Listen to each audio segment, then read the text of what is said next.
कर्मचाऱ्यांसाठी आता pension switch सुविधा अर्थ मंत्रालयाकडून शासनपत्र निर्गमित दिनांक 25 ऑगस्ट 2025। तर नमस्कार मित्रमैत्रिणींनो, आपण बघत आहात माझे यूट्यूब चॅनल एज्युकेशनल मनोहर। तर जे कर्मचारी आहेत आणि जे पेन्शन धारक आहेत त्यांच्यासाठी पेन्शन स्विच सुविधा ही मंत्रालयाकडून एकंदरीत जारी करण्यात आलेली आहे आणि याद्वारे ते कर्मचारी आपल्या पेन्शनला एकदा स्विच करू शकतील अशा पद्धतीची सुविधा उपलब्ध करण्यात आलेली आहे। आणि याबद्दलच एक शासनपत्र दिनांक 25 ऑगस्ट 2025 ला निर्गमित करण्यात आलेलं आहे। याबद्दलच सविस्तर माहिती आजच्या व्हिडिओमध्ये आपण बघून घेणार आहोत। त्यामुळे या व्हिडिओला सुरुवात करण्यापूर्वी हे चॅनल एज्युकेशनल मनोहर यावर आपण नवीन असाल तर हे चॅनल आपण खाली असलेलं लाल रंगाचं सबस्क्राइब बटन दाबून सबस्क्राइब करायला विसरू नका। तर बघूया की पेन्शन स्विच सुविधेची जी अर्थ आहे तो काय असणार आहे। राष्ट्रीय पेन्शन प्रणाली अंतर्गत येणाऱ्या केंद्र सरकारी कर्मचाऱ्यांसाठी 24 जानेवारी 2025 रोजीच्या अधिसूचनेद्वारे अर्थ मंत्रालयाने अधिसूचना केलेल्या युनिफाईड पेन्शन योजनेचा संदर्भ घेण्याचे निर्देश अधोस्वाक्षरीकर्त्यांना देण्यात येत आहेत।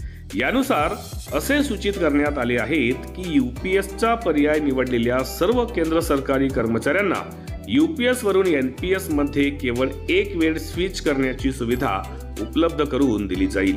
ही स्विच सुविधा युनिफाईड पेन्शन योजनेचा पर्याय निवडलेल्यांना सेवानिवृत्तीच्या तारखेच्या 1 वर्ष आधी अथवा स्वेच्छानिवृत्तीच्या बाबतीत निवृत्तीच्या मानलेल्या तारखेच्या 3 महिने आधी लागू असेल तेव्हा कधीही वापरता येईल असेही नमूद करण्यात आलेले आहे। तसेच राजीनामा व नियम 56J च्या प्रकरणांमध्ये आवश्यकतेनुसार किरकोळ बदलांसह अशाच तरतुदी केल्या जातील असे नमूद करण्यात आलेले आहेत।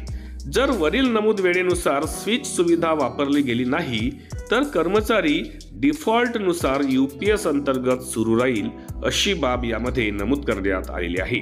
त्याचबरोबर शिक्षेसाठी काढून टाकणे अथवा सक्तीची निवृत्ती घेतल्यास अथवा शिस्तभंगाची कार्यवाही सुरू असलेल्या अथवा विचारत असलेल्या प्रकरणांमध्ये स्विच सुविधा दिली जाणार नाही असेही नमूद करण्यात आलेले आहे।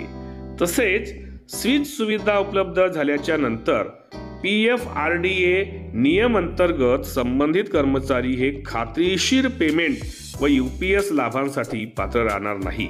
डिफॉल्ट गुंतवणूक पद्धतीवर सरकारचे विभेदक योगदान 4% निश्चित केले जाईल व बाहेर पडण्याच्या वेळी व्यक्तींच्या एनपीएस कॉर्पसमध्ये जमा केले जाईल असेही नमूद करण्यात आलेले आहेत।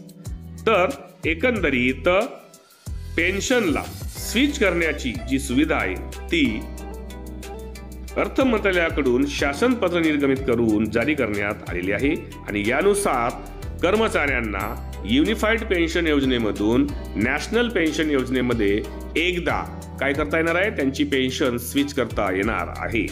अशाच पद्धतीचे माहितीपर व्हिडिओज आपल्याला बघायचे असतील तर त्यांची प्लेलिस्ट या व्हिडिओच्या डिस्क्रिप्शनमध्ये इन्फॉर्मेशन एज्युकेशनल मनोहर या नावाने देण्यात आलेली आहे। त्यावर जाऊन आपल्या कामाचे आवश्यक असलेले व्हिडिओज आपण पाहून घेऊ शकता। अशाच एका व्हिडिओमध्ये पुन्हा एकदा मी आपली भेट घेणार आहे। तोपर्यंत माझ्या सर्व कर्मचारी बंधू भगिनींना माझा नमस्कार।